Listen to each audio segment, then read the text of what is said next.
Hello friends, आज हम ज्यामितीय का एक विषय लेते हैं कि त्रिभुज का बहिष्कोण अंतःकोणों के योग के बराबर होता है। ये हमें सत्यापित करना है।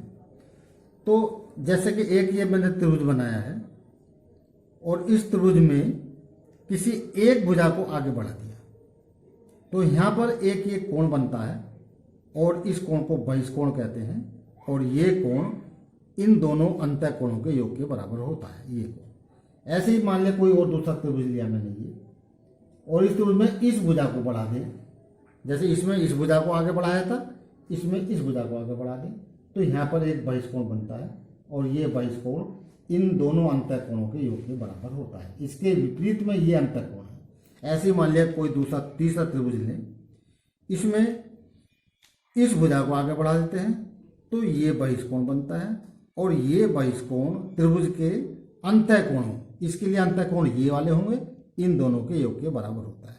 इस प्रकार से ऐसे यहाँ पर लेते हैं। इस प्रकार से किसी भी त्रिभुज के 6 बहिष्कोण हो सकते हैं।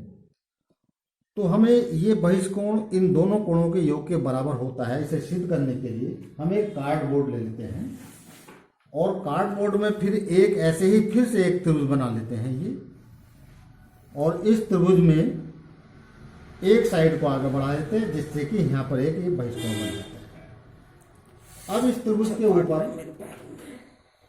एक ट्रांसपेरेंट शीट रखते हैं ऐसे करके, और उसको हम कैंची की सहायता से इसके काट लेते हैं ऐसे करके। जब कैंची की सहायता से इसको हम काटते हैं तो ये हमारे पास इसका कटआउट ये आ जाता है, और इसको हम इस प्रकार से इसके ऊपर जब रखते हैं तो हम देख रहे हैं यहाँ पर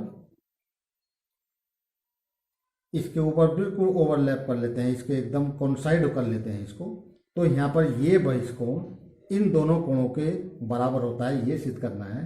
तो ऐसा करने के लिए अब हमें इन दोनों कोणों का योग चूंकि करना है तो इन दोनों कोणों को हम काट लेते हैं। इन दोनों कोणों को हम ऐसे कैंची से इस तरह से काट लेते हैं। तो काट करके हमारे पास ये मिला, एक कोण ये 3 और एक कोण ये हमारे पास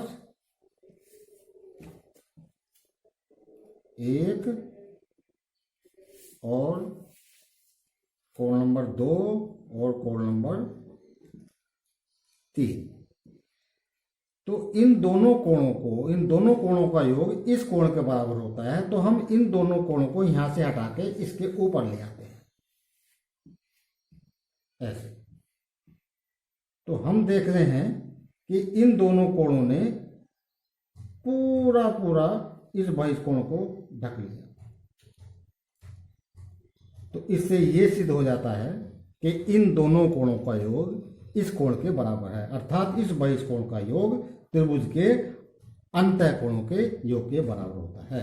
इट मीन्स कोण नंबर 4 बराबर कोण नंबर 2 प्लस कोण नंबर 3। कोण नंबर 4 बहिष्कोण हुआ और इसके लिए ये दोनों अंतःकोण हैं, इन दोनों कोणों के योग के बराबर ये बहिष्कोण होता है। इसी प्रकार किसी भी बहिष्कोण के लिए हम ये सिद्ध कर सकते हैं। Thank you.